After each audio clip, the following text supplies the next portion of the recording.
ಈ ಪ್ರತಿಭಟನೆಗೆ ನಾನು, ನನ್ನ ಪಕ್ಷ, ಜಿಲ್ಲೆಯ ನಮ್ಮೆಲ್ಲ ಶಾಸಕರು, ಕಾಂಗ್ರೆಸ್ಸಿನ ಎಲ್ಲ ಶಾಸಕರು ಈ ಪ್ರತಿಭಟನೆಗೆ ಬೆಂಬಲ ಇದೆ. ನಾವು ಅದಕ್ಕೆ ಇಲ್ಲಿ ಬಂದಿದ್ದೇವೆ. ಇದು ಒಪ್ಪ ಅಷ್ಟೇ. ಬಿಜೆಪಿ ಸರ್ಕಾರದವ್ರು ನಾನು ಕೇಳ್ತಾ ಇದ್ದೇನೆ, ಏನ್ ನೀವು ಕೊಟ್ರ?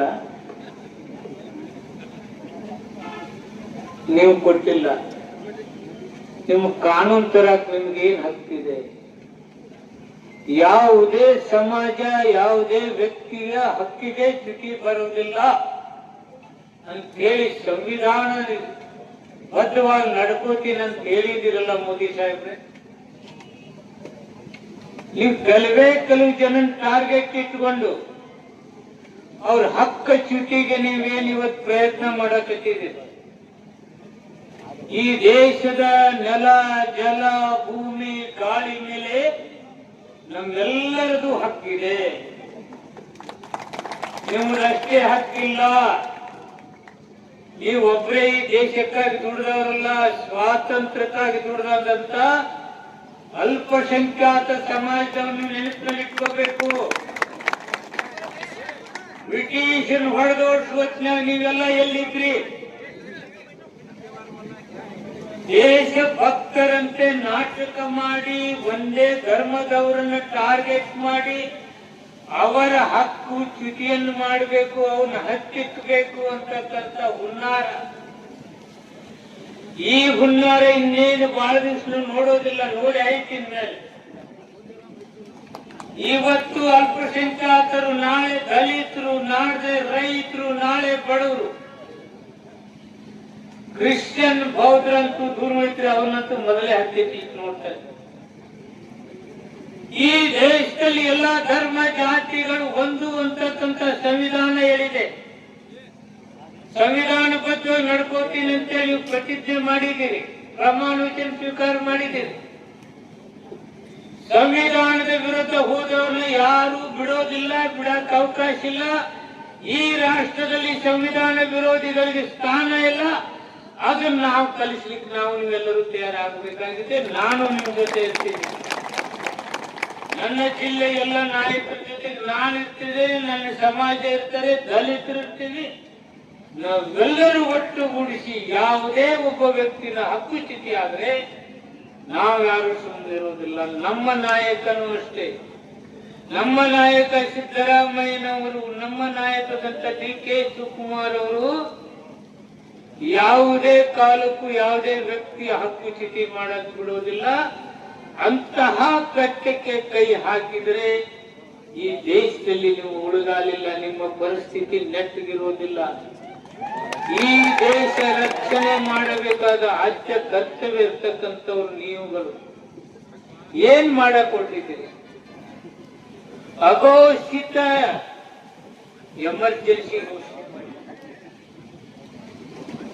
ಈಗ ಇಂದಿರಾಜಿ ಅವ್ರ ಬಗ್ಗೆ ಮಾತಾಡ್ತಿರಲ್ಲ, ಇವತ್ತು ಅಘೋಷಿತವಾದಂತಹ ಪರಿಸ್ಥಿತಿ ನಿರ್ಮಾಣ ಮಾಡಿದ್ದೀವಿ. ಮೀಡಿಯಾದಲ್ಲಿ ನಡೀತಕ್ಕಂಥ ಘಟನೆಗಳು ನಾವೆಲ್ಲ ಅಬ್ಸರ್ವ್ ಮಾಡಿದ್ದೀವಿ. ಮೀಡಿಯಾಗಳಲ್ಲಿ ಏನ್ ಮಾಡ್ತಾ ಇದ್ದೀವಿ?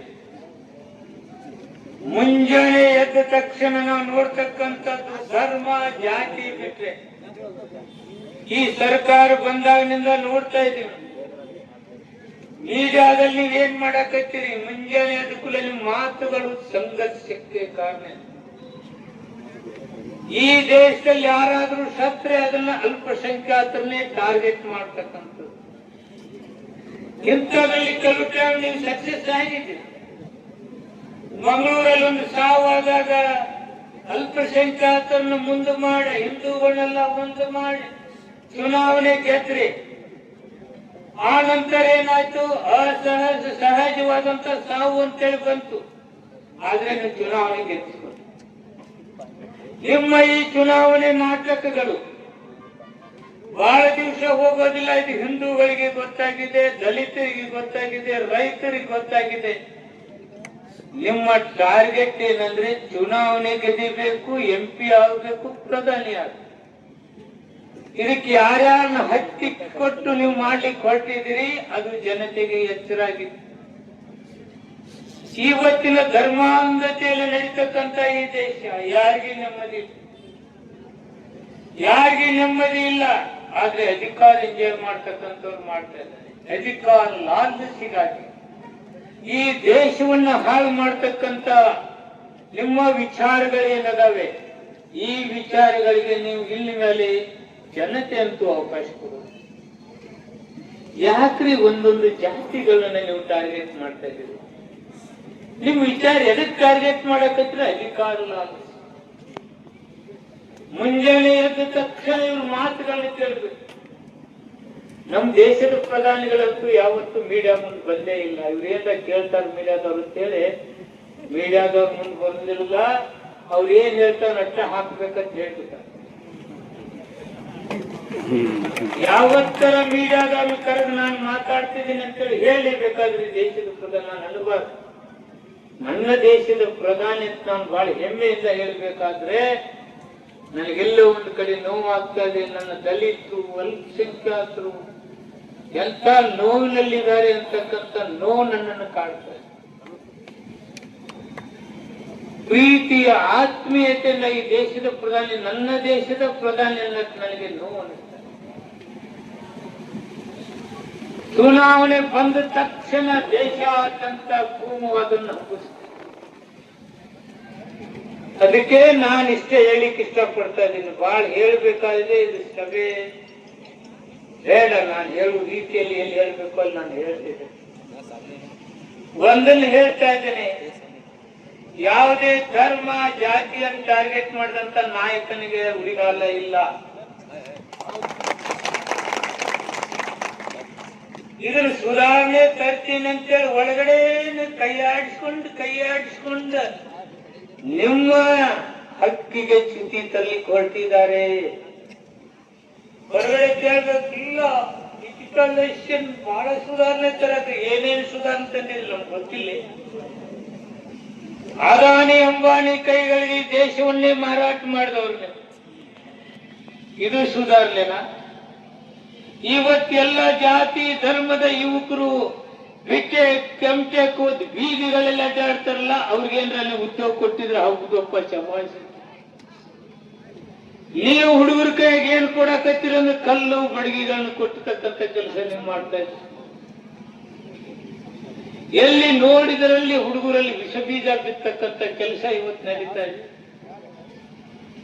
ಇದು ಒಂದಿಲ್ಲ ಒಂದು ಶಿಂಗೆ ಸುತ್ತಿ ಸುತ್ತಿ ಸುತ್ತಿ ಯಾರನ್ನ ಸುತ್ತಕೊಳ್ತೈತಿ ಅಂದ್ರೆ ಇದು ಯಾರ್ಯಾರು ಹುಟ್ಟಿ ಹಾಕಿರಲ್ಲ ಅವ್ರನ್ನೇ ಸುತ್ತ ಹಾಕೊಳ್ತೈತಿ ಅಂತಕ್ಕಂಥದ್ದು ನೆನಪನ್ನವ್ರು ನಾವು ಮಾಡಿಕೊಡ್ಲಿಕ್ಕೆ ಇಷ್ಟಪಡ್ತಾರೆ.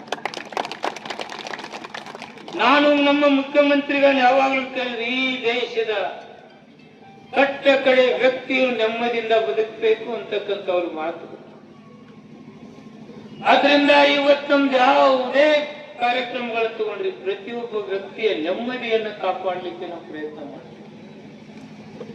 ಈ ದೇಶದಲ್ಲಿ ನಡೀತಕ್ಕಂಥ ಇಂತಹ ಘಟನೆಗಳಿಗೆ ನಾವು ನೀವುಗಳೆಲ್ಲವೂ ತಯಾರಾಗಬೇಕಾಗಿದೆ.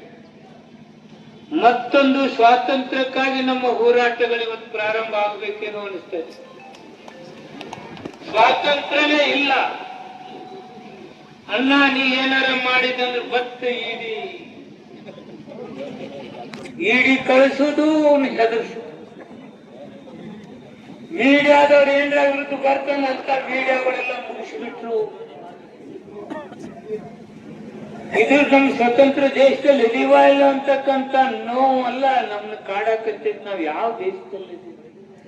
ಮಹಾತ್ಮ ಗಾಂಧಿ ಅವರು, ಮುಸ್ಲಿಂ ಸಮಾಜದವರು, ದಲಿತರು, ಬ್ರಿಟಿಷರಿಗೆ ಗುಂಡಿಗೆ ಹೊಡ್ಕೊಂಡಂತ ಜನಗಳಿಗೆ ಅದಕ್ಕಾಗಿ ಮಾಡಿದೀವಿ ಅಂದ್ರೆ ಈ ದೇಶ ಸ್ವತಂತ್ರವಾಗಿರ್ಬೇಕು, ಎಲ್ಲರ ಹಕ್ಕುಗಳ ರಕ್ಷಣೆ ಆಗಬೇಕು, ಈ ದೇಶ ನಂದು ಅಂತ ಹೆಮ್ಮೆಯಿಂದ ಹೇಳ್ಕೊಂಡು ಅಡ್ಡಾಡ್ಬೇಕು ಅನ್ನೋದಕ್ಕೆ ಸ್ವಾತಂತ್ರ್ಯಕ್ಕಾಗಿ ನಿಮ್ಮ ಜನ ಸತ್ತಿದ್ದಾರೆ.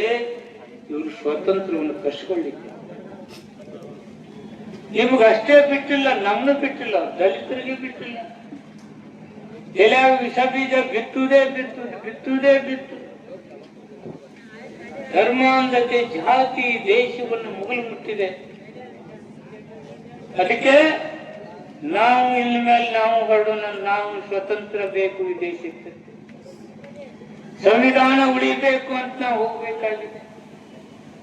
ನಾವೆಲ್ಲರೂ ಒಗ್ಗಟ್ಟಿನಿಂದ ಈ ದೇಶದಲ್ಲಿ ನಡೀತಕ್ಕಂಥ ವಿಕೃತ ಮನೋಭಾವನೆಯಿಂದ ನಡೀತಕ್ಕಂಥ ಕೆಲವು ವಿಷಯಗಳಿಗೆ ಧಿಕ್ಕಾರಗಳನ್ನಿಟ್ಟು ನಿಮಗೆ ಈ ಧಿಕ್ಕಾರದ ಪಾಠ ನಾವು ಕಲಿಸ್ತೇವೆ. ಈ ದೇಶದಲ್ಲಿ ಯಾರಿಗೂ ಅವಕಾಶ ಕೊಟ್ಟಿಲ್ಲ. ಅದಕ್ಕೆ ನಾವು ನೀವುಗಳೆಲ್ಲ ಮತ್ತೆ ತಯಾರಾಗೊಂಡು ಒಕ್ಕೊಂದಲ್ಲ ಬಹಳ ಹಂತದಲ್ಲಿ ಅವರು ಇದನ್ನ ಕಂಟ್ರೋಲ್ ತಗೊಂಡು ಈ ದೇಶವನ್ನ ಅಧೋಗತಿಗೆ ತರಲಿಕ್ಕೆ ಏನೆಲ್ಲ ಪ್ರಯತ್ನಗಳು ನಡೀತಾರೆ. ಅದಾನಿ ಅಂಬಾನಿಗಳಿಗೆ ಏನೇನು ಕೊಟ್ಟರು, ಲ್ಯಾಂಡ್ ಸೀಲಿಂಗ್ ಇದ್ರೆ ಹಗುರಕ ತೆಗಿತಾ ಇದ್ದಾರೆ. ತರಕಾರಿ ವ್ಯಾಪಾರಿಗಳಿಗೆ APMC ತೆಗೆದು ಒಳಗೆ ನುಗ್ಸಾಕ್ ನೋಡಿದ್ರು. 1-2 ಜನ ಎದ್ದಾಗ ಇವರು ರೈತರು ಏನ್ ಪಂಜಾಬ್ದಾಗ ಎದ್ರಲ್ಲ, ಈಗ ಹೊಳ್ಳಿ ಕಾಯ್ದೆ ಹಿಂದ್ ತಕ್ಕೊಂಡ್ರು. ಮತ್ತೆ ಇಂಥ ಕಾಯ್ದೆಗಳು, ಜನ ವಿರೋಧಿ ಕಾಯ್ದೆಗಳನ್ನು ತಂದ್ರೆ ಹಿಂದ್ ತಕ್ಕೊಳ್ಳುವವರಿಗೆ ನಿಮ್ಮ ಹೋರಾಟಗಳು ಬೇಕಾಗ್ತವೆ. ಹೋರಾಟಕ್ಕೆ ಅಣಿಯಾಗೋಣ. ನಾನು ಬರ್ತೇವೆ, ನನ್ನ ಜಿಲ್ಲೆ ಎಲ್ಲ ಶಾಸಕ JT ಪಾಲ್ ಸಾಹೇಬ್ರು, ಚಿಮ್ಮನಕಟ್ಟಿ ಅವರು, ಮೇಟಿ ಅವರು ಇದೇ ನಾನು ಕುತ್ಕೊಂಡು ಹೇಳಿದ್ರು. ಸಾಹೇಬ್ರೆ, ಸಿದ್ದರಾಮಯ್ಯ ಸಾಹೇಬ್ ಒಂದು ಪತ್ರ ನಾವೇ ಹೋಗೋಣ, ಆ ಕೇಂದ್ರ ಸರ್ಕಾರಕ್ಕೆ ಏನು ಒತ್ತಡ ತರ್ತಿರೋ ತಗೊಂಡ್ ಬರ್ರಿ, ನಾವು ನಿಮ್ ಹಿಂದೆ ಅದೀವಿ ಅಂತಕ್ಕಂಥ ಮಾತನ್ನ ಹೇಳಿಕ್ ಹೋಗೋಣ ಅಂತ ಹೇಳಿದ್ರು. ಜಿಲ್ಲಾ ಎಲ್ಲ ಮುಖಂಡ ನೀವು ಅದೀಯಪ್ಪ ಸೋದರ, ನೀನು ಲೀಡರ್, ನೀನು ಲೀಡರ್ ಇಲ್ಲ, ಜಿಲ್ಲಾ ಸಂಘಟನೆಯವ್ರನ್ನು ಕರೀಲೇಬೇಕಲ್ಲ. ಈ ನಿಮ್ಮನ್ನು ಬಿಟ್ಟು ನಾವು ಹೊಟ್ಟೆ ಹಂಗ ಹೋಗ್ತದೆ. ನಾವು ಅನಿವಾರ್ಯತೆ ನಿಮಗೆ ನಾವು, ನಮಗೆ ನೀವು. ನಾನು ಹಿಂದೂನೇ, ಬಟ್ ನಾನು ಹಿಂದೂ ಆಗಿ, ನಾನು ದಲಿತನಾಗಿ ನಾನು ಅನುಭವಿಸ್ತಕ್ಕಂಥ ನೋವು ನನಗೂ. ಈ ಧರ್ಮದಲ್ಲಿ ನನಗೆ ಯಾವ ಸ್ಥಾನ ಇದೆ ಅನ್ನೋದು ನನಗೆ ಗೊತ್ತು. ಆದ್ರೂ ನಾ ಹಿಂದೂ. ಅದಕ್ಕೆ ಯಾವುದೇ ಧರ್ಮ ವಿಚಾರಗಳಲ್ಲಿ ನಾವು ಕೈ ಹಾಕೋದು ಬೇಡ. ನಮ್ಮ ಹಕ್ಕಿಗಾಗಿ ನಮ್ಮ ಹೋರಾಟ, ನಮ್ಮ ಜಿಲ್ಲೆಯ ನಾಯಕರು, ನಿಮ್ಮ ಸಂಘಟಕರು ಎಲ್ಲರೂ ಜೊತೆಗೂಡಿಸಿಕೊಂಡು ಈ ಕಾಯ್ದೆಯನ್ನು ತಕ್ಕೊಳ್ಳೇಬೇಕು ಅಂತಕ್ಕಂಥ ಖಂಡಿತ ಮಾತುಗಳನ್ನು ಹೇಳುವುದರ ಮೂಲಕ ಕೇಂದ್ರ ಸರ್ಕಾರಕ್ಕೊಂದು ಎಚ್ಚರಿಕೆಯ ಮಾತನ್ನು ನಾವು ಹೇಳಬೇಕಾಗಿದೆ. ನಿಮ್ಮೆಲ್ಲರ ಮೂಲಕ ನಾನು ಎಚ್ಚರಿಕೆ ಕೊಡ್ತಾ ಇದ್ದೀನಿ. ಯಾವುದೇ ಧರ್ಮ, ಯಾವುದೇ ವ್ಯಕ್ತಿಯ ಹಕ್ಕುಗಳಿಗೆ ಚ್ಯುತಿ ಬಾರದ ರೀತಿಯಲ್ಲಿ ಸರ್ಕಾರ ನಿಮ್ಗೆ ನಡಿಬೇಕು. ನಡೆದೇ ಇದ್ದರೆ ಜನ ನಾವು ಪಾಠ ಕಲಿಸ್ತೇವೆ ಅಂತಕ್ಕಂಥ ಮಾತನ್ನ ಈ ಸಭೆಯ ಮೂಲಕ ಹೇಳಿ ನನ್ನ ಮಾತಿಗೆ ವಿರಾಮ. ಒಂದು ಸ್ವಂತ ಮನೆ ಕಟ್ಟುವ ಕನಸು ಯಾರಿಗೆ ತಾನೇ ಇರಲ್ಲ. ಹಾಗೇನೆ ಆ ಮನೆ ಕಟ್ಟಲು ಬಳಸುವ ವಸ್ತುಗಳು ಕೂಡ ಅಷ್ಟೇ ಮುಖ್ಯವಾಗಿರುತ್ತೆ. ಹಾಯ್, ಹಲೋ, ನಮಸ್ಕಾರ ಬಾಗಲಕೋಟೆ ಜನತೆಗೆ. ನಾವು ಇವತ್ತು AR ಎಂಟರ್ಪ್ರೈಸಸ್ ರವರ ಪ್ಲೈವುಡ್ ಅಂಡ್ ಹಾರ್ಡ್ವೇರ್ ಶಾಪ್ ನಲ್ಲಿದ್ದೇವೆ. ಇಲ್ಲಿ ಮುಖ್ಯವಾಗಿ ನಿಮ್ಮ ಮನೆಗೆ ಬೇಕಾಗುವ ರೆಡಿಮೇಡ್ ಬಾಗಿಲುಗಳು ಸಿಗುತ್ತವೆ. ವುಡ್ ತರಹ ಕಾಣಿಸುವ Kinja steel door, teak wood main door, bedroom laminated door, WPC bathroom door ಕೂಡ ಸಿಗುತ್ತವೆ. ಅದರಲ್ಲೂ ವಿಶೇಷವಾಗಿ ಕಿಂಜಾ ಸ್ಟೀಲ್ ನಲ್ಲಿ ಮೇನ್ ಡೋರ್, ಬೆಡ್ರೂಮ್ ಡೋರ್ ಹಾಗೂ back door with multi locking system ಗಳಲ್ಲಿ ಸಿಗುತ್ತವೆ. ಇವುಗಳಲ್ಲಿ 50 ವೆರೈಟಿ ಡೋರ್ ಗಳಿವೆ ಹಾಗೂ ವಾರಂಟಿ ಮತ್ತು ಟ್ರಸ್ಟ್ ಪ್ರೂಫ್ ಇರುತ್ತವೆ. ಕಿಂಜಾ ಸ್ಟೀಲ್ ಡೋರ್ ನಲ್ಲಿ fingerprint lock, face lock ಹಾಗೂ ಡಿಜಿಟಲ್ ಲಾಕ್ ಡೋರ್ ಗಳು ಕೂಡ ಅವೈಲೇಬಲ್ ಇವೆ. ಇದರಲ್ಲಿ ಸ್ಟಾರ್ಟಿಂಗ್ 23,000 ರೂಪಾಯಿಯಿಂದ 6 ಲಕ್ಷ ರೂಪಾಯಿಯ ವೆಚ್ಚದ luxury door, semi luxury door ಗಳಿವೆ. ಹಾಗೇನೆ ಈ ಶಾಪ್ ನಲ್ಲಿ interior design hardware, waterproof plywood, modular kitchen unit, TV unit, main door lock kit ಹಾಗೂ ಆಕ್ಸೆಸರೀಸ್ ಗಳು ಸಿಗುತ್ತವೆ. ಇದರ location Anjuman complex, shop number 34, Hubli bypass road, Navanagar, Bagalkot.